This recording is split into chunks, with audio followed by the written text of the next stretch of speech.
करोड़ों रुपए डकार रहे हो गायों के नाम पे। सरकार चल रही है गायों के नाम पे, गायों की दुर्दशा है। आपके मोहल्ले में देखिए, अभी सामने यहाँ पर इस सड़क के निर्माण के लिए करोड़ों रुपए निकल चुके होंगे। नियम है कि बोर्ड लगना चाहिए कि कितने रुपए की निकासी हुई। सभासद ने यहाँ कोई बोर्ड दे लगाया है? कुछ भी नहीं किया। किसी को सरकार के लोगों से और सरकार के चुने हुए जो कारिंदे हैं, ये है कारिंदे बने हुए नेता, चुने हुए कारिंदों से सवाल पूछने का हक नहीं है। अधिकार देना यानी आप, यानी ये बच्ची काव्या नाम है छोटी का, यह बच्ची काव्या जो अधिकार सैनिक है। अधिकार सेना के हर छोटे बच्चे को, हर बड़े बच्चे को, जैसे यह बड़े बच्चे हुए, वह बड़ा बच्चा हुआ, वो छोटी बच्ची हुई, हर बच्चे को, हर आदमी को, अधिकार सैनिक को, अगर वो अधिकार सेना में है तो उसको यह सेंस डेवलप करना पड़ेगा कि हमको प्रश्न पूछने का पूरा हक है। सरकार माई बाप नहीं है, हम माई बाप हैं, हमारी सरकार है। आप सिर्फ हमारे लिए इंतजाम करने वाले हैं। होता है ना होटल में होटल केयर करने वाले, आप होटल के मैनेजर से नहीं डरते हैं, लेकिन दरोगा से डरते हैं। क्यों? जबकि दरोगा भी सुरक्षा के केयर के लिए है और होटल का मैनेजर भी होटल के केयर के लिए है। इससे क्यों डर रहे हैं? क्योंकि जान रहे हैं कि यह जो है, अगर हम नहीं इसकी बात माने, फर्जी अफीम लगा देगा कि नहीं लगा देगा, फर्जी चालान कर देगा, 2 डंडे लगा देगा। तो जो अधिकारों का दुरुपयोग हो रहा है उसका हम विरोध कर सके, यही इस पार्टी का सूक्ष्म में उद्देश्य है। आपका साथ मिले, अधिकार सेना आगे बढ़े।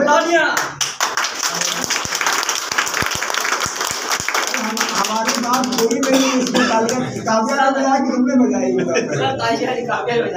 काव्या ने बजाया, तब ठीक है। तो अब इतनी बार मेरी, अभी इसमें काव्या ने कहा कि तुम चुप हो जाओ, तो मैं चुप हो गया। अब बाकी सभी साथी विक्रांत से लेके आप लोग पहले अपना बात कहेंगे, परिचय देंगे, और जो भी साथी आए हैं सबसे यह कंपल्सरी है कि अपना परिचय देंगे, अपनी बात। लेकिन लाइन 2 लाइन, इतना लंबा मैं बोला हूँ, अगर आप लोग भी बोलेंगे तो रात में 3 बजे तक हम लोग बोलते रह दिखेंगे। तो 1-2 लाइन में अपनी बात कहेंगे, लेकिन कहेंगे सब। क्लियर हो गया? तो अब विक्रांत भाई से शुरू किया जाए। बैठ के बोलिए, आराम से बोलिए। आज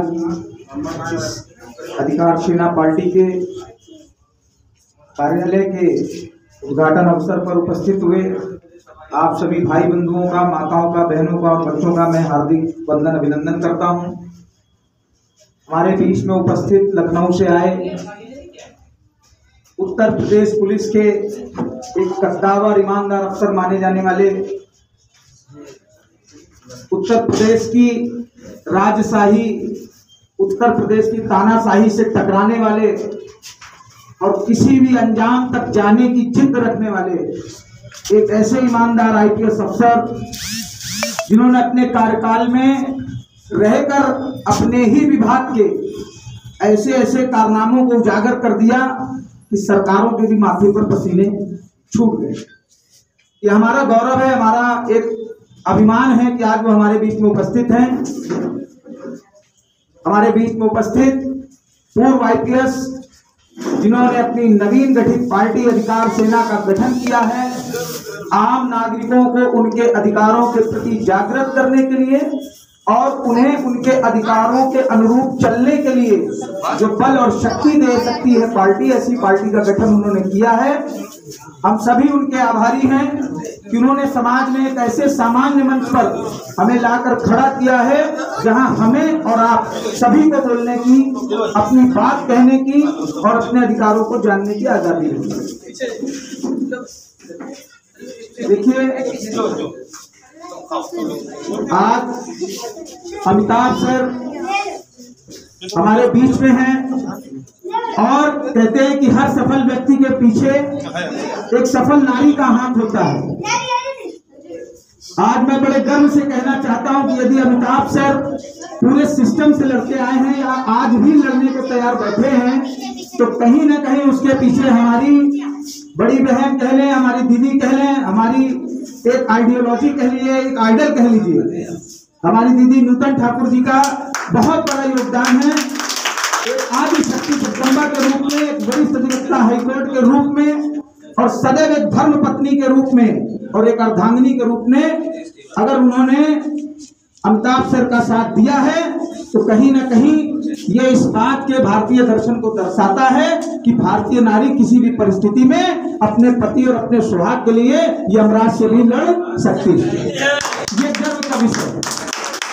दूसरा, आज इस कार्यक्रम को ऑर्गेनाइज करने वाले, मेरा नेतृत्व करने वाले हमारे सूर्या वाजपेयी जी जो मेयर प्रत्याशी हुए हैं कानपुर नगर के, आपका नेतृत्व करने वाले और इस भीड़ में बिल्कुल शांत बनकर बैठे हमारे सत्या चौहान जी जो हमारे ही समकक्ष हैं, जो जिला उपाध्यक्ष हैं, इनका नेतृत्व करने वाले हमारे जिलाध्यक्ष परम आदरणीय श्री नीलम सर जी के मार्गदर्शन में कार्यक्रम हो रहा है। आप सभी उपस्थित हुए हैं, मैं भी आया हूं और एक अधिवक्ता होने के नाते मैं इतना ही कहना चाहूंगा कि यदि यह अवसर आपके पास सबसे पहले चलकर आया है अधिकार सेना से जुड़ने का, साथ चलने का और अपने हक और अपने लिए लड़ने का, तो इस अवसर को जाने का किसी भी तरीके से कोई कारण न बनने दे।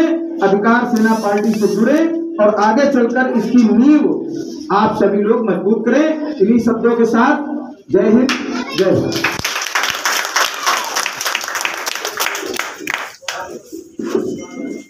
नारा लगा दीजिए, अधिकार सेना जिंदाबाद, अधिकार सेना जिंदाबाद, अधिकार सेना जिंदाबाद, अधिकार सेना जिंदाबाद, अधिकार सेना जिंदाबाद। अमिताभ ठाकुर अमर रहे, अमिताभ ठाकुर अमर रहे, जिंदाबाद, अमिताभ ठाकुर जिंदाबाद।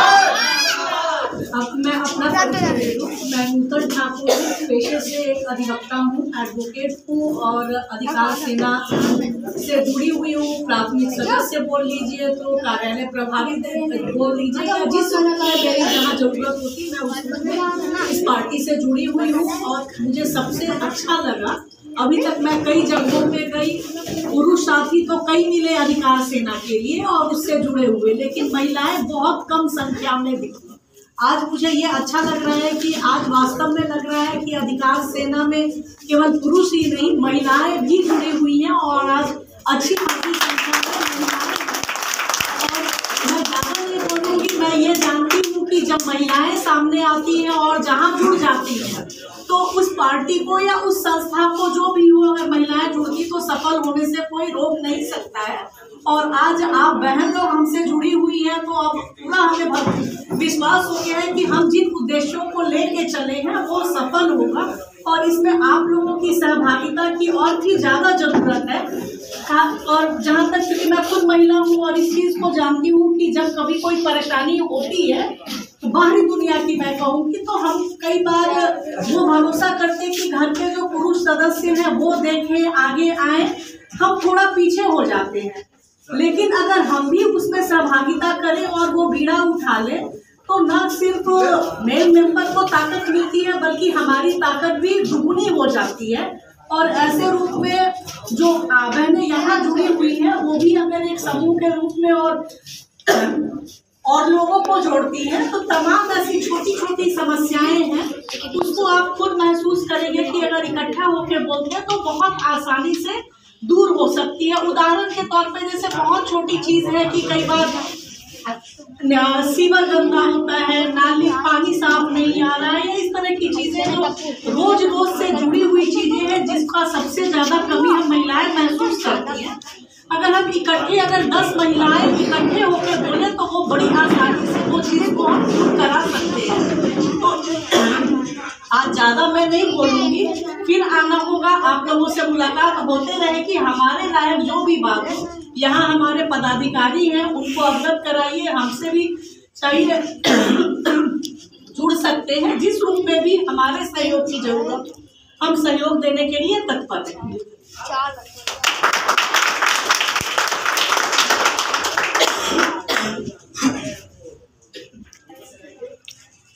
श्री अमिताभ ठाकुर जी और बहू जी, अधिकार सेना के पदाधिकारीगण, उपस्थित साथियों, जितने हमारे अधिकार सेना के सैनिक हैं, मैंने जो देखा है, मैं इससे पूर्व भी इस जगह आ चुका हूँ, उन सभी का मनोबल बहुत मीठा है। ये एक थोड़ा पिछड़ा इलाका है और यहाँ पर बहुत ज़्यादा ज़रूरत है अपने अधिकारों को जानने की और उन अधिकारों को प्राप्त करने। इन अधिकारों के लिए हमें एकजुट होकर कार्य करना है। जहाँ एकता है वहाँ अखंडता है। हम सब एक होकर कार्य करेंगे तो जरूर सफल होगा। इसीलिए अधिकार सेना का जो सिंबल है वो भी मुट्ठी है। एक उंगली से अगर आप कुछ उठाएंगे तो 10-20 ग्राम आधा किलो उठा पाएंगे, लेकिन अगर आप मुट्ठी बांधेंगे तो आप कुछ भी कर सकते हैं। इसको मुक्का भी बना सकते हैं, मार भी सकते हैं और इससे किसी भी बड़े से बड़े काम को कर सकते हैं। इसी दृष्टिकोण से ये मुट्ठी वाला चिन्ह बनाया गया। इसके अलावा यहाँ के लोगों में इतना उत्साह है कि कुछ नए काम करने की जिज्ञासा है। उन्होंने अपना मन बनाया है कि हम ऐसे काम करेंगे जो अभी तक और लोगों ने नहीं किए। इसकी घोषणा मैं नहीं करूँगा, इसकी घोषणा श्री अमिताभ जी करेंगे। बाकी जो चीज़ें हैं मैं अपना परिचय देना भूल गया था। मैं नीलम कुमार सिंह हूँ। इसी मंडल से संयुक्त आयुक्त उद्योग के रूप में मैं रिटायर हुआ हूँ और प्रयास मैंने किया है कि ज़्यादा से ज़्यादा लोगों को रोजगार मिल सके। तो इस क्षेत्र को मैं ये भी आश्वस्त करना चाहूँगा कि यहाँ पर एक नई सुविधा भी मैं शुरू करूँगा कि जितने तरह के भी रोजगार हो सकते हैं उनकी काउंसलिंग की व्यवस्था भी यहाँ की। तो रोजगार से संबंधित काउंसलिंग और ऑनलाइन जो भी रजिस्ट्रेशन वगैरह होते हैं उसके बारे में, और यहाँ के लोगों में एकजुटता के बारे में, और ये जो बाकी घोषणाएं राज्य करेंगे इन सब की व्यवस्था जो एक मॉडल के रूप में पूरे प्रदेश में लागू करने का प्रयास करेंगे। और हमें सभी जो अधिकार सैनिक हैं उन अधिकार सैनिकों से हम ये भी अनुरोध करेंगे कि अधिकार सेना के विचारों को अपने साथ साथ कम से कम एक लोग को जोड़ें और उस एक व्यक्ति को इतना जागृत कर दें कि वो फिर एक से एक कड़ी बनाता चला जाए। जैसे मल्टी लेवल मार्केटिंग होती है, उसका मार्केटिंग ना करें, विचारों की मार्केटिंग करें और अधिकार सेना के जो भी विचार हैं उन विचारों को बिल्कुल जड़ तक पहुँचाएं। समाज के अंतिम लक्ष्य तक, जो भी अंतिम श्रेणी है, समाज का जो अंतिम व्यक्ति है उस तक उसके लक्ष्य पहुँच जाए और जो उनके आदर्श हैं वो पहुँच जाए और उसको लागू करने के लिए तत्पर है। सब में इतना विश्वास पैदा हो जाए कोई भी उनका उत्पीड़न ना करे। जो अधिकार सेना के जो तीन चीजें हैं, अत्याचार, अन्याय और भ्रष्टाचार, उनसे समाज को चाहिए। इसको समाज को बनाने के लिए जागरूक होना बहुत जरूरी है। तो आप सब जागरूक हों और कार्य करें। अमिताभ जी के बारे में कुछ भी कहना सूरज को दिया दिखाने के बराबर होगा। उन्होंने जो भी किया है वो पूरी दुनिया को मालूम है। वो एक टिमटिमाते तारे की तरह है। ध्रुव तारा भी उनके सामने फीका पड़ जाएगा। वो तो जीवित है या जीवित है मुझे नहीं मालूम, लेकिन अमिताभ जी जो कार्य कर रहे हैं जिन परिस्थितियों में कर रहे हैं उसका कोई सानी नहीं है, न उसकी कोई बराबरी है। तो मैं बहुत ज़्यादा किसी की पढ़ाई करने में विश्वास नहीं रखता हूँ, इसलिए मैं और कुछ नहीं कहना चाहूँगा। और उससे भी बड़ा योगदान है जिनको मैं बहुत बुलाता हूँ, नूतन जी का है। अगर उनका सहयोग न रहा होता तो शायद अमिताभ जी तो उनके लिए मैं जितने शब्द भी कहूँ कम है, इसलिए मैं उनके लिए कोई शब्दों का उच्चारण नहीं करूँगा। वो सब आप लोग समझ सकेंगे उनके लिए कितना सम्मान हम लोगों के बीच में है। और आप सब लोगों से एक ही अनुरोध है कि अधिकार सेना के विचारों को आगे बढ़े और पद के लिए नहीं, पद आपके कार्य से मिलता है। मैं किसी भी व्यक्ति को कभी नहीं कहता कि आप पद के लिए। मेरा व्यक्तिगत विचार ये है, जो कभी ये कहता है मुझे पद से, संभवतः वो काम करने में रुचि कम रखता है पद में जाएंगे। और वैसे सब लोग बराबर हैं। सेना का मतलब सबको काम करना है, चाहे वो ऊपर हो या नीचे। और मैं बहुत कुछ नहीं कहना चाहूँगा, बाकी जितनी चीज़ें भी हैं जितने यहाँ पर लोग उपस्थित हैं, जितनी बहनें हैं, माताएं हैं और भी जो महिलाएं हैं, वो सारी महिलाएं बधाई की पात्र हैं कि अन्य स्थानों पर हमें महिलाओं की संख्या कम दिखाई दी। इससे पहले जब मैं यहाँ आया था तो भी महिलाएं इकट्ठी होकर तो नहीं आई थी, लेकिन मुझे दिख रहा था कि महिलाओं में यहाँ बहुत जोश है। और एक विद्यार्थी यहाँ कोई, उसका नाम समथिंग कोई यादव करके थी, इसने कुछ महत्वपूर्ण बात कही थी। उस बात को दोहराने के लिए मैंने अब काफी मिनट छोड़ा हुआ है, तो बाकी इन्हीं शब्दों के साथ मैं अपनी बात को समाप्त कर रहा हूँ। और मैं ये माइक दे रहा हूँ जो यहाँ के मेयर के प्रत्याशी हैं श्री सूर्या वाजपेयी जी को। इससे पहले मैं ये और बताना चाहूँगा कि यहाँ पर भी हमारा जो है वार्ड के सदस्य का भी प्रत्याशी हुआ, जिसकी घोषणा तो ये हम सूर्या।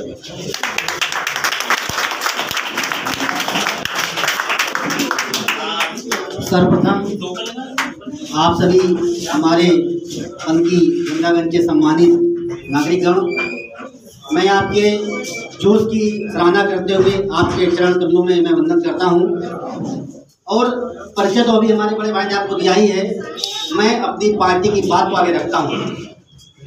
आपके सभी हृदय में एक कौतूहल का विषय होगा कि अगर अधिकार सेना का कार्यालय कानपुर महानगर, क्या आप सभी लोग जानते हैं कि हम लोग कानपुर महानगर के मेंबर हैं, सदस्य हैं, हाँ या ना?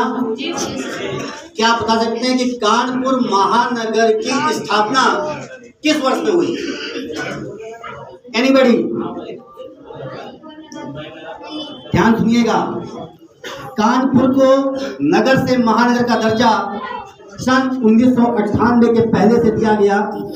और जब एक शहर से नगर और नगर से महानगर की स्थापना होती है तो वहाँ पर मिलने वाली सुविधाएं भी उसी स्तर पर बढ़ाई जाती हैं।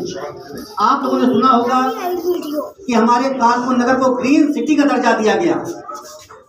क्या ग्रीन सिटी जैसी सुविधाएं क्या हमको नसीब हुई अभी तक?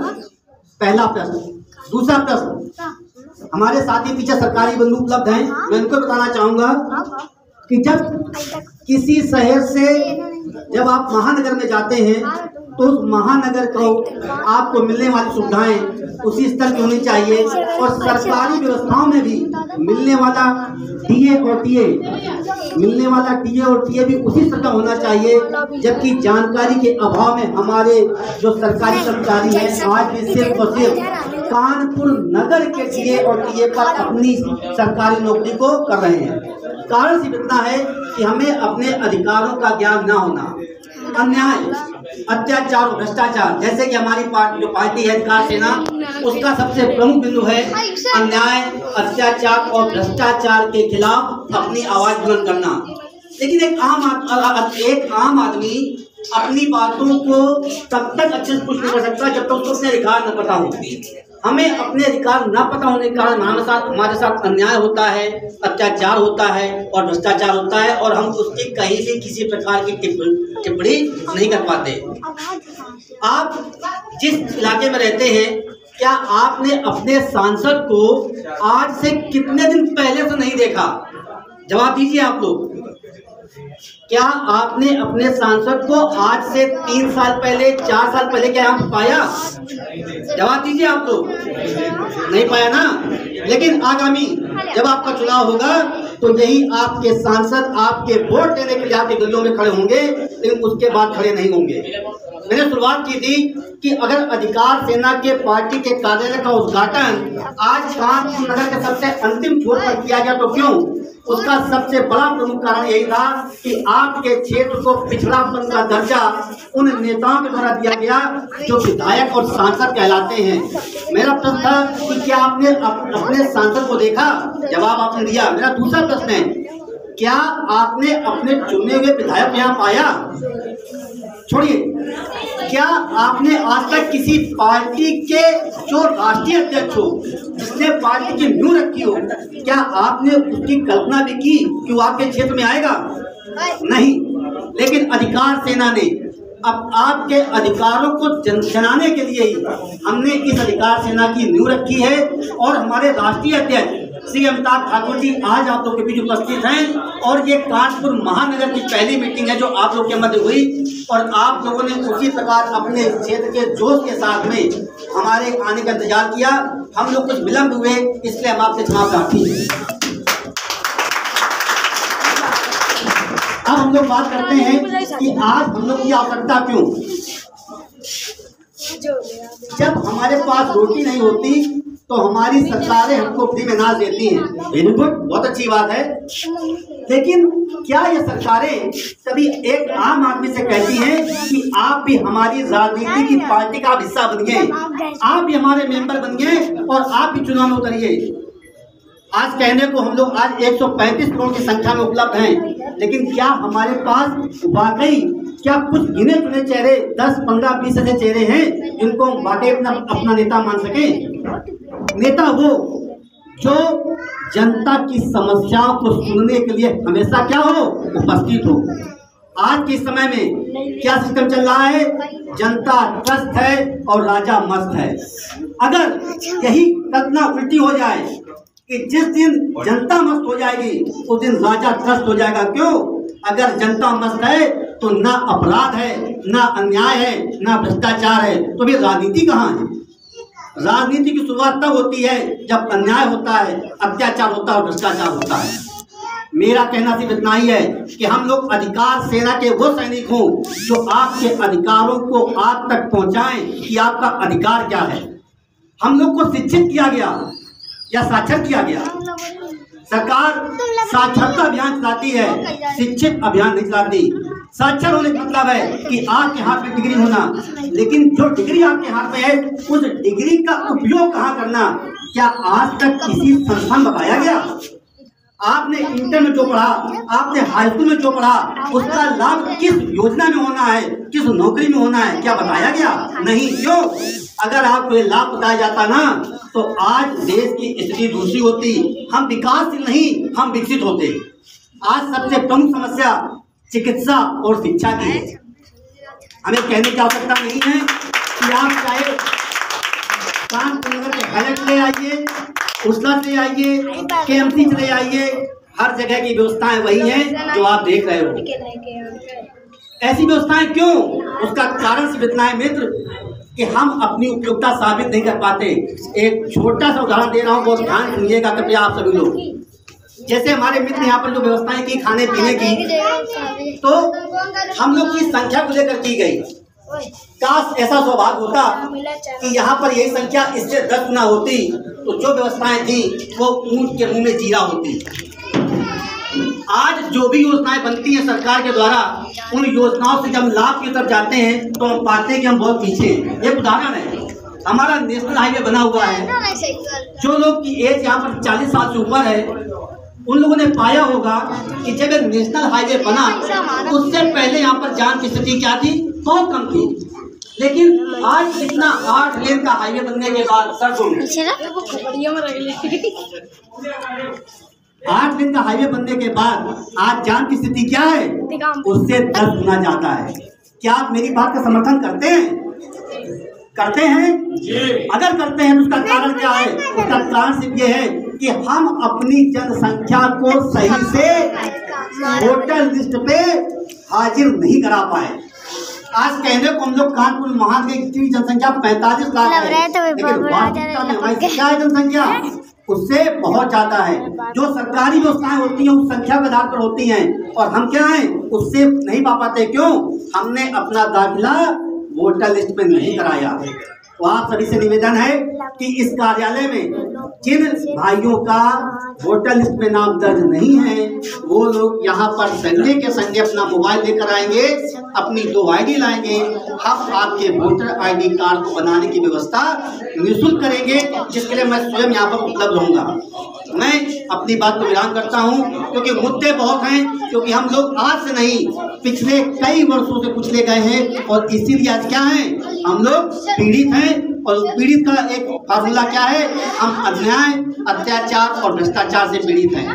अधिकार सेना के सैनिक बनिए, और कदम से कदम मिलाकर चलिए। हम वादा करते हैं, हम सत्ता में हो या ना हो, लेकिन हम भारत के प्रत्येक नागरिक को उसके अधिकारों की व्यवस्था कराएंगे। 1 मिनट का समय सर और दूंगा। हम लोग जब थाने पर जाते हैं तो लगता है कि दरोगा मेरी नहीं सुनता। बहुत ध्यान सुनिएगा, बहुत इंपॉर्टेंट बात है ये। हमारा दरोगा जो हमारे न्याय के लिए बैठा है ना, इन सरकारी व्यवस्थाओं ने उसको कुचल दिया है। कहने को तो पुलिस को कमिश्नरेट बनाया गया, और कमिश्नरेट बनाते समय एक व्यवस्था दी गई कि एक चौकी में 3 दरोगा होंगे। एक दरोगा होगा जो मुकदमे दर्ज हुए हैं उस पर विवेचना करेगा, दूसरा दरोगा होगा जो लॉ एंड ऑर्डर को फॉर्मूला करेगा, यानी जो अपराध पर अंकुश लगाएगा, और तीसरा दरोगा होगा जो दैनिक व्यवस्थाओं को देखेगा।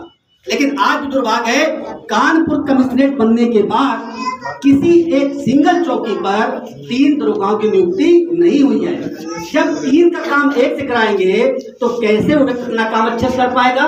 और फिर एक दबाव भी है राजनीतिक गतिविधियों का कि किसका करना है और किसका नहीं करना, वो मजबूर हैं। इसलिए ध्यान रखिए कि हर व्यक्ति आम आदमी है, वो सरकारी व्यवस्थाओं में है, उनके ऊपर ये दबाव है।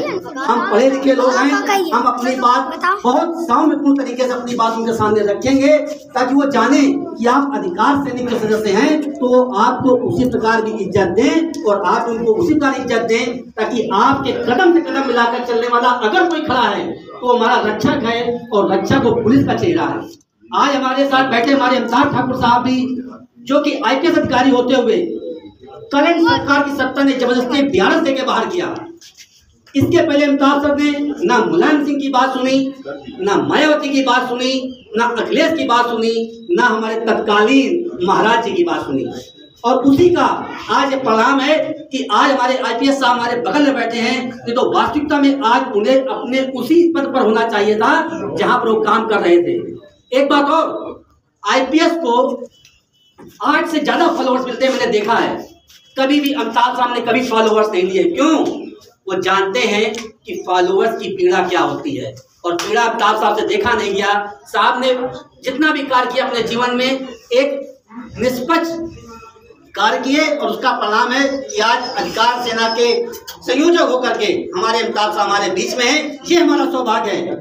लेकिन हमारा सौभाग्य ये भी होना चाहिए कि हमारे अधिकार क्या हैं, इसको हमें अच्छी प्रकार से पता होना चाहिए। हम आपके साथ खड़े हैं, हम उम्मीद करते हैं कि आप भी हमारे साथ उसी प्रकार कदम से कदम मिलाकर खड़े होंगे। मैं अपनी वाणी को विराम देता हूं। जय हिंद, जय भारत, जय अधिकार सेना।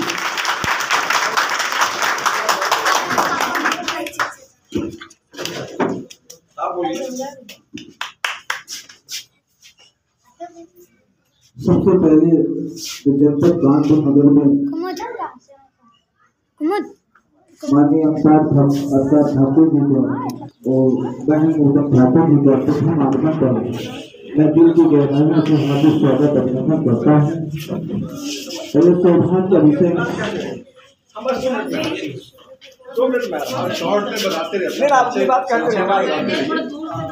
और सौभाग्य का विषय है कि मैं कानपुर जनपद में प्रथम आगमन पर मुझे स्वागत करने का अवसर मिला। इसके लिए मैं अपने को गौरवशाली मानता हूँ, और जहाँ तक यहाँ तक आने का जो सौभाग्य प्राप्त हुआ है तो मैं आदरणीय संजय सिंह जी को और नीरज सर को मैं हार्दिक बधाई धन्यवाद देता हूँ।